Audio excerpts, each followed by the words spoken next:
Bismillahirrahmanirrahim. Assalamualaikum warahmatullahi wabarakatuh. Alhamdulillahirabbil alamin wa bihi nasta'inu ala umuri dunya waddin. Wassalatu wassalamu ala asrofil anbiya'i wal mursalin sayyidina Muhammadin wa ala alihi wa ashabihi ajma'in. Asyhadu an la ilaha illallah wahdahu la syarikalah wa asyhadu anna Muhammadan abduhu wa rasuluh. Allahumma sholli wa sallim wa barik ala sayyidina Muhammad wa ala ali sayyidina Muhammad wa ba'du. Anak-anakku yang dirahmati Allah Subhanahu wa taala, puji syukur malah senantiasa kita panjatkan kehadirat Allah Subhanahu wa taala atas segala limpah rahmat nikmat yang telah Allah berikan kepada kita sekalian, dan tentunya sholawat dan salam mudah-mudahan tetap terlimpah tersanjung kepada junjungan kita Rasulullah Muhammad Sallallahu Alaihi Wasallam. Anak-anakku sekalian berbahagia, bagaimana kabar antum semuanya? Mudah-mudahan kamu semuanya sehat dalam lindungan Allah Subhanahu Wa Taala. Baik, mari kita awali kajian kitab Safinatun Najah pada kesempatan kali ini dengan bacaan basmalah. Bismillahirrahmanirrahim. Pada kesempatan ini kita akan membahas masih berkenaan dengan bab wudu. Ya, kita akan melanjutkan tentang pembahasan wudu itu. Ya, kita baca kitabnya dulu. Syurutul wudu'i asratun. Syarat wudu itu ada 10 macam. Jadi kalau kita berwudu, maka hendaklah kita memenuhi 10 syarat ini agar wudu kita itu menjadi sah. Al-Islamu. Yang pertama syarat wudu itu bahwa orang yang berwudu itu haruslah orang Islam. Karena yang bermaksud berwudu itu adalah orang yang mau mengerjakan ibadah yang sesuai dengan syariat Islam. Oleh karena itu, jikalau ada non-muslim ya yang mengerjakan wudu, ya, maka itu tidak sah wudunya, walaupun mendatangkan kebaikan, kebersihan bagi tubuhnya, tapi wudunya tidak sah, karena wudu itu harus dikerjakan sebagai seorang muslim. Itu. Wa tamyizu, orang yang berwudu itu harus tamyiz. Tamyiz itu orang yang sudah balik, ya, kemudian berakal. Ya, orang yang sudah balik dan berakal. Balik itu ya kalau laki-laki ya sudah bermimpi basah, ya, kalau perempuan itu sudah menstruasi atau haid, gitu kan? Atau rata-rata sekitar umur 15 tahun. Berakal artinya dia sadar, ya. Dia tidak kehilangan kesadaran, dia itu sadar. Ketika melakukan sesuatu, dia menyadari apa yang dia lakukan. Gitu. Kemudian, wanaqonu anil haiti wa nifas. Ya. Bahwa orang yang berwudu itu harus suci dari haid dan nifas. Ya. Sehingga wanita yang haid ataupun wanita yang habis melahirkan itu tidak menjadikan ya, kewajiban wudu baginya. Ya. Karena memang wanita yang haid atau wanita yang nifas, dia tidak boleh mengerjakan sholat, tidak boleh mengerjakan puasa, ya, tidak boleh menyentuh mushaf, ya, sehingga tidak diperlukan wudu ketika dia menjalankan sesuatu ibadah yang sifatnya bukan mahdhoh, ya. Seperti berzikir boleh tanpa berwudu, yang berdoa boleh tanpa berwudu. Nah, itu contohnya. Kemudian yang keempat adalah ya, wa an ma yamna'u wusulal ma'i ila basharati. Yang artinya lepas dari sesuatu yang mencegah sampainya air ke dalam kulit. Artinya bahwa di dalam tubuh orang yang berwudu itu tidak ada zat, ya, tidak ada benda, tidak ada bahan yang menyebabkan terhambatnya air tatkala memasuki, tatkala digunakan untuk berwudu. Kan ada seperti hanya minyak, ya. Kalau minyak, kemudian cat, ya, kemudian tato, itu kan menghambat air itu masuk ke dalam kulit kita. Sehingga kalau kita ini ada minyak, ada tato, ada cat, ya, yang menghalangi antara air wudhu itu dengan kulit kita, maka wudhunya menjadi tidak sah. Maka itu harus dihilangkan dulu sebelum dia menjalankan wudhu, gitu. Kemudian adalah wa alla yakuna alal utwi ma yughayyiru ma, yang artinya bahwa tidak ada atas anggota tubuh itu, ya, sesuatu yang bisa merubah sifat air. Jadi dalam tubuh kita ini tidak ada bahan atau tidak ada zat yang merubah sifat air, ya. Mungkin bisa baunya ataupun warnanya, ya, itu. Jadi kalau kita berwudu maka harus dibersihkan dulu. Dari contohnya adalah amis, ya, amis, atau kita habis makan ikan, ya, terasa ada bau amisnya, maka sebelum berwudu itu harus dibersihkan dulu bekas amis tadi dengan sabun, ya, sampai hilang, kemudian baru berwudu. Karena kalau sampai itu wudunya itu tidak di air keran, mungkin air di kulah itu, ya, itu bisa menjadikan air yang di kulah itu juga berubah baunya menjadi amis, ya, sehingga menjadikan air yang sisa di kulah itu menjadi tidak layak lagi untuk dijadikan sebagai air wudhu, itu. Kemudian wa ilmu bi fardiyatihi, ya, dan mengetahui dengan segala fardunya, bahwa orang yang berwudhu itu dia harus mengetahui fardu-fardu wudhu, bagian-bagian wudhu yang hukumnya wajib untuk dibasuh, seperti wajah, seperti kedua kepala, kemudian kedua tangan, kedua kaki. Jadi dia tahu rukun-rukun wudhu itu apa yang perlu, yang menjadi wajib, ya, dibasuh itu apa, itu harus mengetahui, ya, kaifiyahnya, urutannya juga ngerti. Setelah berkumur-kumur itu apa, ya, setelah membasuh tangan itu apa, harus tahu, ngerti urutannya. Ya, kemudian wa alla yatakhida fardhon min furudihi sunatan, ya. Artinya dan bahwa orang yang berwudu itu tidak meniatkan fardu dari fardu-fardu wudu itu sebagai sunnah. Artinya contohnya membasuh muka itu fardu, maka jangan diniatkan itu sebagai sesuatu yang sunnah. Membasuh tangan, membasuh kaki itu fardu wudu, jangan diniatkan bahwa itu merupakan sunnah, ya, karena memang membasuh muka, kemudian membasuh kepala, membasuh tangan, dan membasuh kaki itu menjadi suatu fardu wudu, ya, jangan diniatkan menjadi sunnah wudu. Nah, ini. Kemudian wal ma'u at-tahuru, ya, dan airnya itu suci. Air yang digunakan untuk berwudu itu harus terbebas dari najis, ya. Air yang digunakan untuk berwudu itu harus air yang suci dan mensucikan. Jadi tidak boleh air yang digunakan untuk berwudu itu suci tidak mensucikan, atau air yang terkena najis, tidak boleh. Syarat air yang bisa digunakan untuk wudu itu harus air yang suci dan air yang mensucikan, atau istilahnya air mustakmal, itu. Kemudian yang berikutnya adalah wadukul waktu,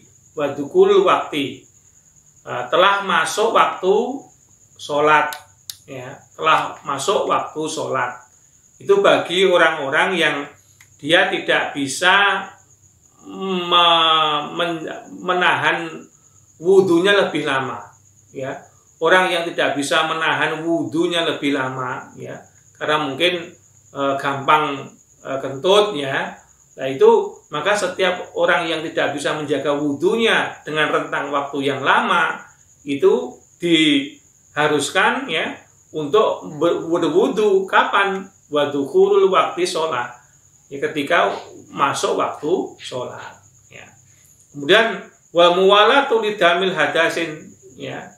Yang artinya ya berturut-turut bagi orang yang senantiasa berhadas. Ya, artinya bahwa ketika kita ini orang yang mudah untuk batal wudunya karena sebuah sebab, ya, mudah kentut, ya, contohnya seperti itu, maka disunahkan untuk senantiasa berwudu, ya, ketika dia akan memulai mengerjakan sholat itu, karena dia mudah sekali terkena hadas, ataupun menjadi batal, sehingga batal wudunya. Itulah anak-anak sekalian terkait dengan syarat wudu. Ya. Kemudian yang berikutnya, pembahasan terakhir terkait dengan wudu itu adalah yang membatalkan wudu. Apa yang membatalkan wudu itu? Yang membatalkan wudu itu ada 4. Ya, kita baca kitabnya Nawaqidul Wudu Arba'ata Asya. Ya, yang membatalkan wudu itu, segala yang membatalkan wudu itu jumlahnya ada 4. Ya. Apa yang pertama?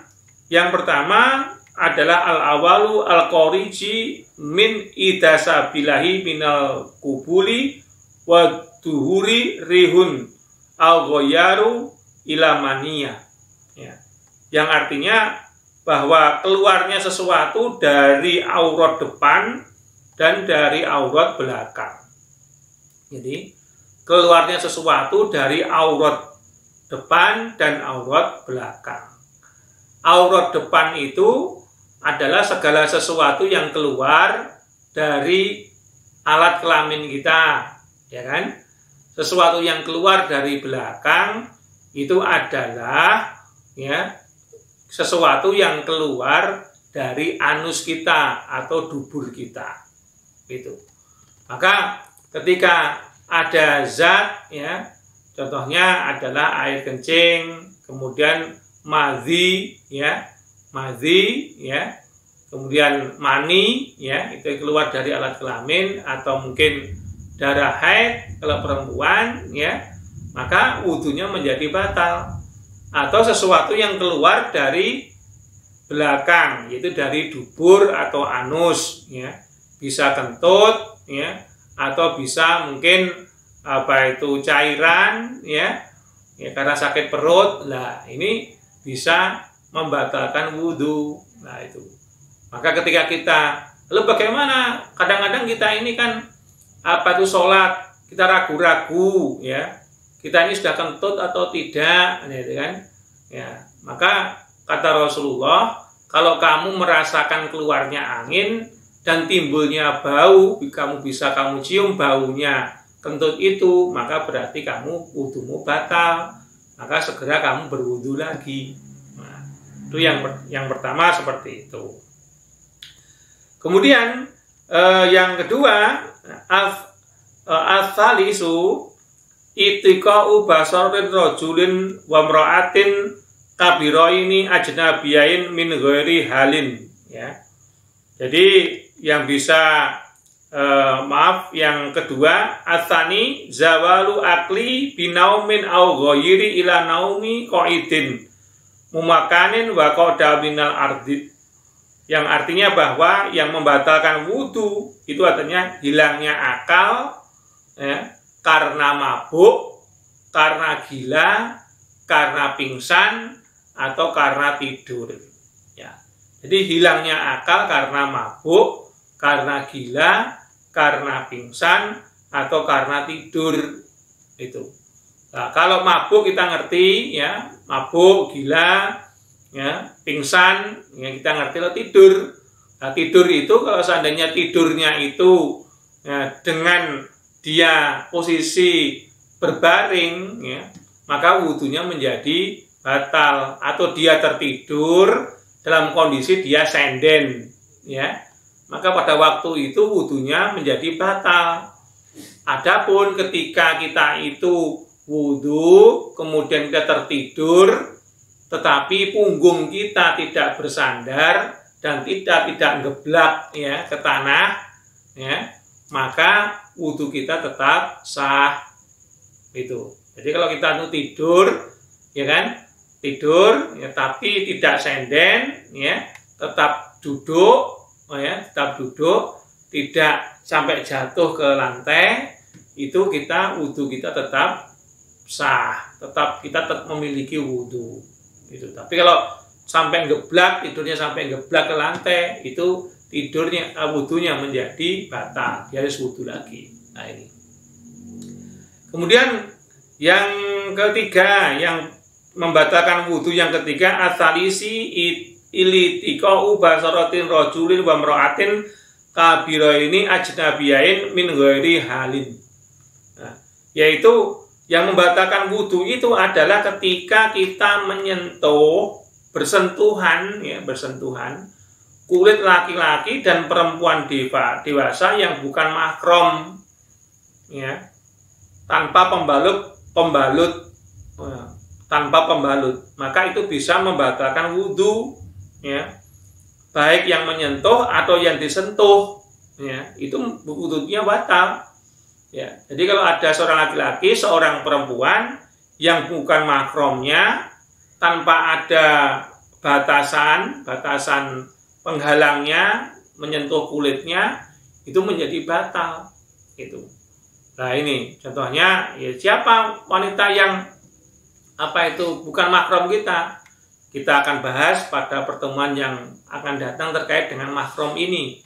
Nah, contohnya mahram itu mungkin kalau kita laki-laki itu ibu kita, adik kita perempuan, kemudian bibi kita, adiknya ibu, itu contohnya mahram, kalau itu menyentuh kulit kita pada waktu kita berwudu, tidak batal wudunya. Tetapi kalau yang menyentuh itu perempuan yang bukan mahramnya, orang lain yang tidak ada hubungan kekerabatan dengan kita, dulur uga, menyentuh, maka baik yang disentuh maupun yang menyentuh itu menjadi batal, itu Nah ini. Kemudian yang terakhir, yang membatalkan wudhu yang terakhir dalam kitab ini dikatakan, ar-rabi'u masauqubuli adami bahal qaduburihi bibatni kafi au butuni asabi'i. Yang artinya bahwa yang membatalkan wudhu yang keempat itu adalah menyentuh aurat kemaluan dan dubur belakang dengan telapak tangan. Menyentuh aurat, kemaluan, dan dubur, dengan telapak tangan. Jadi kalau kita ini wudhu, kemudian telapak tangan kita itu menyentuh kemaluan kita, atau menyentuh dubur kita atau anus kita, maka wudhunya itu menjadi batal. Itulah anak-anakku sekalian terkait dengan syarat wudhu dan hal yang membatalkan wudhu. Semoga fikih ini bermanfaat bagi kita sekalian. Demikian yang bisa Ustaz sampaikan.